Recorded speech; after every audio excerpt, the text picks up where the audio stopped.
Big, Small Changes That Spark Big Influence by Martin, Goldstein, and Cialdini. Chapter 5. How could a small change in name make a big difference to your game? In late October 2012, Hurricane Sandy bulldozed its way through the Caribbean and across the mid-Atlantic before hitting land again in the northeastern United States and leaving a trail of destruction and devastation in its wake. Violent gusts nearing 100 miles per hour accompanied by lashing rain left widespread damage estimated at over $75 billion. In the aftermath, many thousands of individuals, as well as organizations such as the American Red Cross and the United Nations, marshaled and directed resources toward cleanup and relief operations. Corporations and businesses helped too, as did a number of network news channels that held telethons and made appeals that generated millions of dollars in donations. The role played by the news networks wasn't just limited to encouraging contributions that supported relief efforts. They were also responsible for generating a series of unofficial names for the hurricane, from provocative to downright fear-inducing. Snowicane was one such example, presumably designed to highlight the avalanche proportions of projected snowfall that would accompany Sandy. Frankenstorm was another, a reference to the storm's close proximity to Halloween. While we are not aware of evidence that suggests assigning a hurricane an unofficial, fear-inducing name leads to an increase in donations after the event, there is evidence that the official name given to a hurricane can have a surprising influence on whether certain individuals will donate. Not only is this evidence surprising, it can also offer some important insight into how a small change you can make to your messages can make a big difference when it comes to persuading others.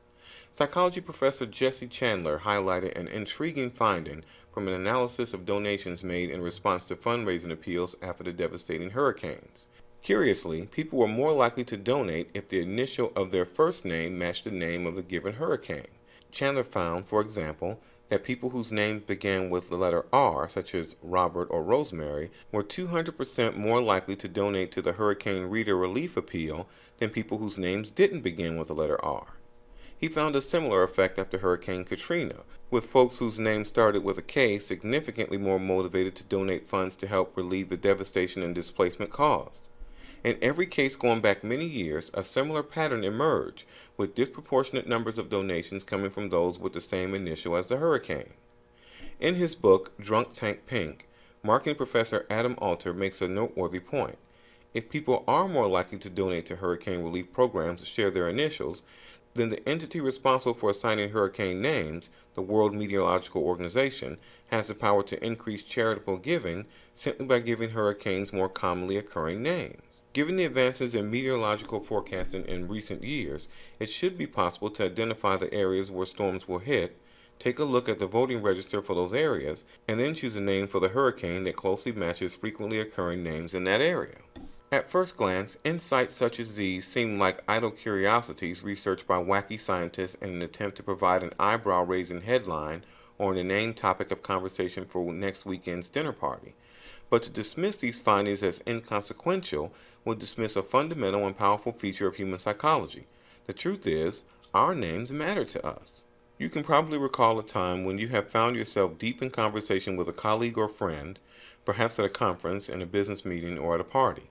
The kind of conversation that captured your complete attention.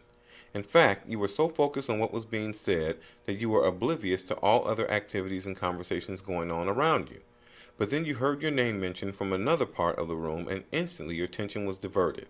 It's almost as if you possessed an invisible antenna that was constantly scanning the environment, ready and waiting to tune in to any mentions of your name. Such is the prevalence of this phenomena, and psychologists even have a name for it: the cocktail party phenomenon. Should you need further convincing of how important people's names are to them, then you might try this little experiment next time you're in a meeting with a group of friends. Hand out a blank piece of paper to everyone in the room and simply ask them to write down the 5 favorite letters of the alphabet.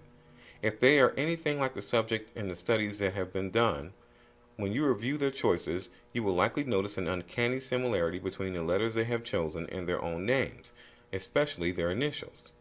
So how can insights such as these help you to successfully influence others? Given that a necessary part of any persuasion strategy is to get someone's attention, it seems logical to explicitly use someone's name more often when seeking to influence them, or, at the very least, signal that your request or message has some connection to their name. For example, an experiment we conducted in partnership with a team of British physicians found that simply including a patient's first name in an SMS or short message service text, reminding them to attend a health appointment, led to a 57% reduction in no-shows compared to reminders that didn't include their first name.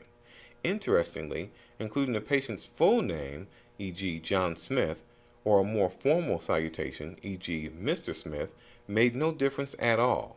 It was only when the patient's first name was used that it had an effect. Small bigs like these aren't just deployed in an effort to reduce inefficiencies such as those produced by people failing to show up at their doctor's appointments. They are also being used to persuade people to pay fines that they owe.